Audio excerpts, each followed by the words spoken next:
Assalamualaikum warahmatullahi wabarakatuh. Waalaikumsalam warahmatullahi Waalaikumsalam wabarakatuh. warahmatullahi wabarakatuh. Kepada yang terhormat dosen kita, Bapak Ruhenda, dan tidak lupa mengucapkan syukur kepada Tuhan kita yang Maha Kuasa, karena atas kuasanya kita bisa hadir di sesi presentasi kali ini. Oke, pada materi kali ini kita akan membahas urgensi mempelajari bahasa asing bagi generasi muda Indonesia. Next, boleh slide-nya di next. Oke, sebelum itu kita perkenalan diri terlebih dahulu. Perkenalkan, nama saya Jiran Radian, asal Bandung, kelahiran 1 Juli 2005. Dan ya udah itu lupain aja. Next. Selanjutnya. Oke, ini alur materinya, bisa nggak tahu dan takut melenceng ya teman-teman, tahu-tahu bahas yang lain. Jadi yang pertama aku bakal bahas definisi bahasa asing. Lalu selanjutnya itu teori pembelajaran bahasa asing. Lalu yang ketiga itu manfaat mempelajari bahasa asing. Oke, next. Kita ke definisi bahasa asing. Oh, ini ada aliennya ya teman-teman ya. Oke, definisi bahasa asing. Bahasa asing merupakan bahasa yang berbeda dari bahasa ibu seseorang yang dipelajari untuk tujuan tertentu seperti komunikasi lintas budaya, pendidikan, atau pekerjaan. Bahasa ini umumnya tidak digunakan sebagai alat komunikasi sehari-hari dalam lingkungan sosial, sistem sosial. Nah, misalnya bagi masyarakat Indonesia, bahasa Inggris, Mandarin, atau Jepang dianggap sebagai bahasa asing karena bahasa-bahasa tersebut bukan dari bagian bahasa ibu atau bahasa nasional. Dan secara lebih teknis, bahasa asing bisa didefinisikan sebagai bahasa yang dipelajari secara formal atau informal oleh individu di luar komunitas penuturnya. Proses ini melibatkan pembelajaran struktur, tata bahasa, kosakata, dan pengucapan. Lalu yang kedua itu bahasa yang memiliki fungsi sebagai alat komunikasi internasional atau dalam konteks tertentu di luar lingkungan asli dari penuturnya. Pembelajaran bahasa asing memiliki tujuan yang beragam. Contohnya seperti komunikasi global, yang dimana itu untuk memudahkan interaksi dengan individu dari berbagai negara. Lalu yang kedua itu akses terhadap informasi seperti buku, jurnal, atau media elektronik yang tersedia dalam bahasa asing. Lalu yang ketiga itu peningkatan karir, karena banyak perusahaan mengharuskan karyawannya memiliki kemampuan berbahasa asing. Lalu yang keempat yaitu pengayaan budaya, dengan mempelajari cara berpikir dan nilai-nilai dari masyarakat penutur bahasa tersebut. Lalu ini ada pertanyaan, bahasa alien bahasa asing bukan? Bisa aja disebut bahasa asing, cuman belum digunakan ya karena urgensinya belum ada, dan untuk bahasa global, bahasa alien ini belum familiar ya teman-teman. Oke, next saja. Selanjutnya yaitu ada teori pembelajaran bahasa asing. Teori pembelajaran bahasa asing itu ada 5 teman-teman.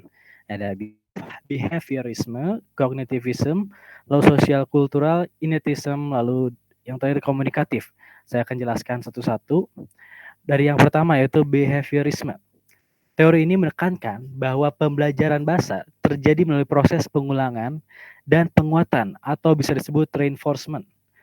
Yang pertama itu prinsip utamanya, bahasa dipelajari dengan meniru atau kalau dalam bahasa Inggris sebutnya imitation, imitasi Indonesianya ya. Praktik dan mendapatkan umpan balik positif. Lalu yang kedua, tokoh yang memperkenalkan konsep ini adalah B.F. Skinner. Dia memperkenalkan konsep behaviorisme dengan konsep operant conditioning, yaitu berdasar kondisi ya. Lalu pengaplikasiannya, pengajaran bahasa dengan metode drilling atau pengulangan seperti menghafal kosakata dan pola kalimat. Jadi cara pengaplikasiannya itu dengan cara metode drilling atau pengulangan dengan cara menghafal kosakata atau pola kalimatnya. Lalu yang kedua yaitu teori cognitivism. Teori ini berfokus pada proses mental yang terjadi dalam pembelajaran bahasa seperti pemahaman, analisis, dan pemecahan masalah. Prinsip utamanya, pembelajar aktif memproses informasi dan membangun pengetahuan dasar pengalaman. Lalu tokoh yang memperkenalkan teori ini yaitu adalah Jean Piaget dan David Ausubel. Lalu pengaplikasiannya itu seperti apa? Yaitu dengan menggunakan strategi seperti pengelompokan kosakata atau disebut chunking dan pengajaran tata bahasa secara eksplisit. Lalu yang ketiga yaitu sosiokultural. Teori ini menekankan bahwa pembelajaran bahasa terjadi dalam konteks sosial dan melalui interaksi dengan orang lain.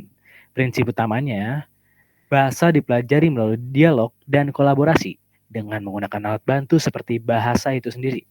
Lalu tokoh yang memperkenalkan teori ini yaitu adalah Lev Vygotsky dari Rusia yang memperkenalkan konsep Zone of Proximal Development atau disebut ZPD, dan itu termasuk dari teori sosiokultural.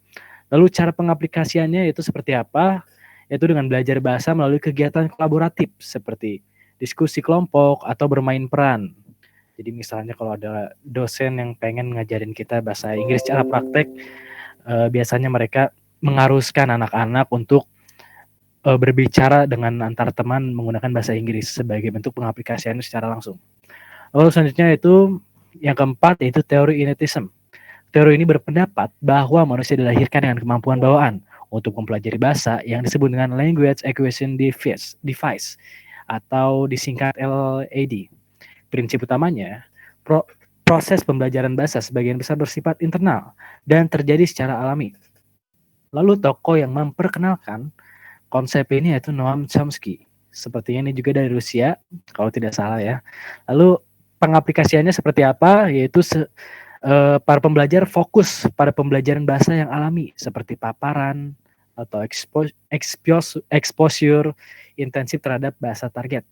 Lalu yang kelima itu teori komunikatif. Teori ini menitik beratkan pada penggunaan bahasa untuk tujuan komunikasi. Lalu prinsip utamanya seperti apa? Bahasa harus diajarkan dengan konteks yang realistis dan relevan bagi pembelajar. Lalu tokoh yang memperkenalkan teori ini yaitu adalah Delhaimes yang memperkenalkan konsep kompetensi komunikatif. Lalu cara pengaplikasiannya seperti apa? Yaitu dengan menggunakan simulasi permainan peran dan tugas-tugas komunikasi nyata dalam proses pembelajaran. Oke, boleh di next.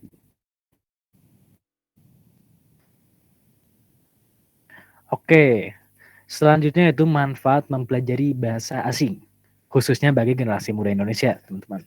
Yang pertama ada meningkatkan peluang karir internasional. Penguasaan bahasa asing, terutama bahasa yang umum digunakan secara global seperti Inggris, Mandarin, atau Spanyol, membuka peluang. Oke, selanjutnya itu manfaat mempelajari bahasa asing bagi generasi muda Indonesia, khususnya ya. Nah, yang kedua meningkatkan peluang karir internasional. Maksudnya seperti apa? Penguasaan bahasa asing, terutama bahasa yang umum digunakan secara global seperti Inggris, Mandarin, atau Spanyol, membuka peluang karir yang lebih luas bagi generasi muda Indonesia. Dalam era globalisasi, banyak perusahaan multinasional yang memerlukan karyawan dengan kemampuan berkomunikasi lintas budaya. Dan berikut adalah penjelasan manfaatnya. Yang pertama itu untuk memenuhi kebutuhan perusahaan global. Perusahaan internasional seringkali memprioritaskan calon karyawan yang mampu berbicara dan dalam lebih dari satu bahasa. Lalu yang kedua itu peluang bekerja di luar negeri. Kemampuan bahasa asing memberikan akses untuk bekerja di negara lain, baik melalui program migrasi maupun sebagai bagian dari perusahaan global. Lalu yang ketiga itu kompetensi dalam ekspor dan perdagangan. Generasi muda yang menguasai bahasa asing dapat berperan penting dalam mendukung sektor ekspor Indonesia. Bahasa asing membantu mereka menjalin hubungan dengan klien atau mitra bisnis internasional untuk memperkuat posisi Indonesia di perdagangan global. Lalu yang kedua itu meningkatkan kemampuan kognitif. Maksudnya seperti apa? Yaitu mempelajari bahasa asing tidak hanya membantu generasi muda Indonesia dalam aspek komunikasi, tetapi juga memberikan manfaat signifikan terhadap perkembangan kemampuan kognitif mereka. Proses pembelajaran bahasa asing melibatkan berbagai fungsi otak yang berkontribusi pada peningkatan keterampilan berpikir, memecahkan masalah, dan mengelola informasi. Lalu berikut adalah penjelasan dari manfaatnya. Yang pertama itu meningkatkan daya ingat atau memori. Maksudnya itu adalah belajar bahasa asing melibatkan penghafalan kosakata, tata bahasa, dan ungkapan tertentu yang secara langsung melatih daya ingat seseorang. Generasi muda yang terbiasa belajar bahasa asing memiliki kemampuan lebih baik dalam mengingat informasi dibandingkan mereka yang tidak. Lalu yang kedua yaitu meningkatkan keterampilan multitasking, yaitu penguasaan lebih dari satu bahasa membuat otak terbiasa untuk berpindah-pindah antar sistem bahasa. Lalu yang kedua yaitu memperkuat kemampuan berpikir kritis dan analitis. Dalam mempelajari bahasa asing, Generasi muda diajarkan untuk memahami struktur kalimat, tata bahasa, dan makna kata yang berbeda dalam konteks tertentu. Lalu yang keempat yaitu meningkatkan fokus dan konsentrasi. Proses belajar bahasa asing melibatkan perhatian yang mendalam untuk memahami dan menggunakan bahasa dengan benar. Lalu manfaat ketiga yaitu memperluas wawasan dan pemahaman budaya. Salah satu manfaat penting dari mempelajari bahasa asing bagi generasi muda yaitu adalah untuk memperluas wawasan dan pemahaman terhadap berbagai budaya dunia.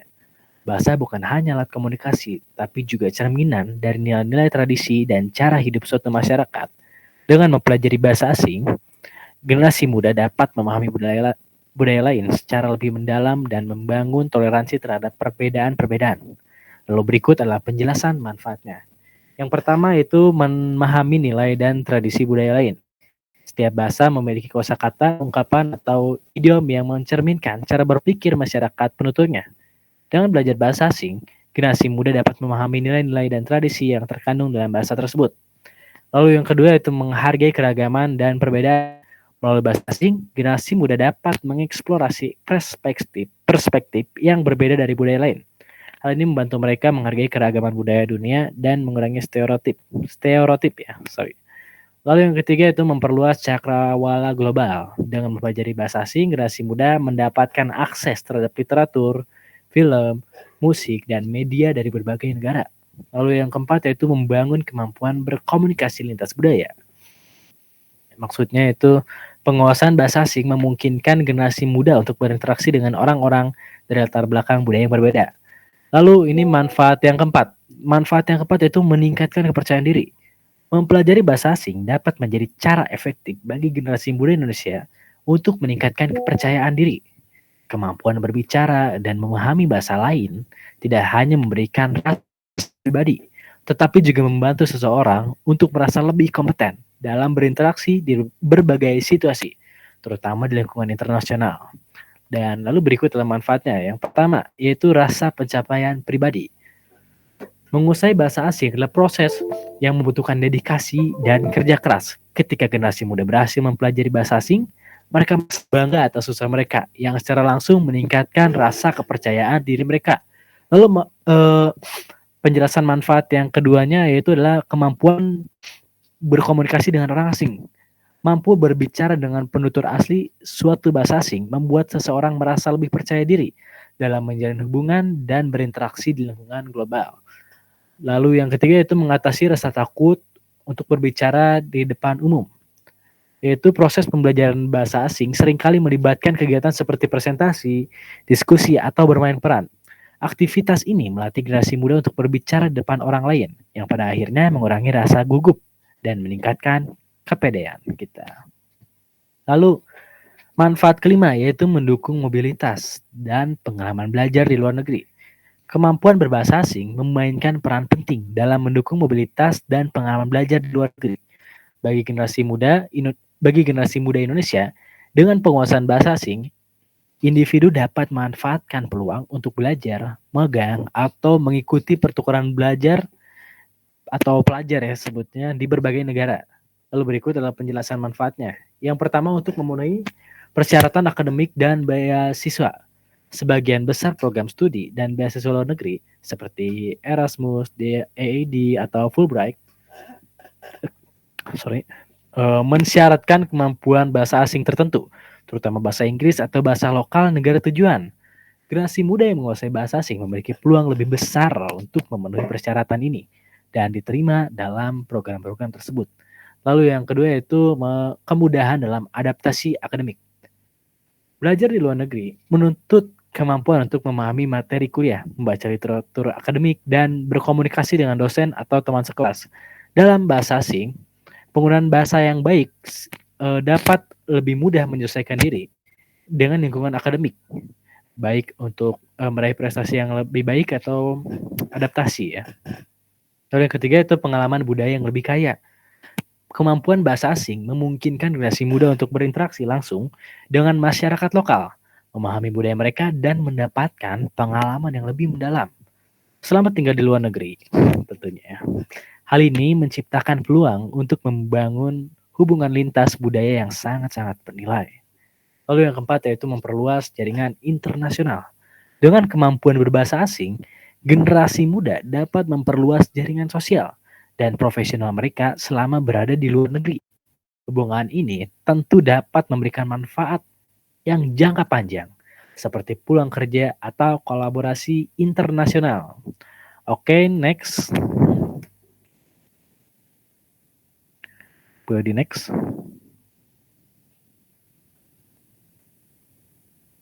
Oke, apakah ada yang ingin bertanya dalam hitungan 10 detik? Jika tidak ada yang ingin bertanya, maka akan disudahkan.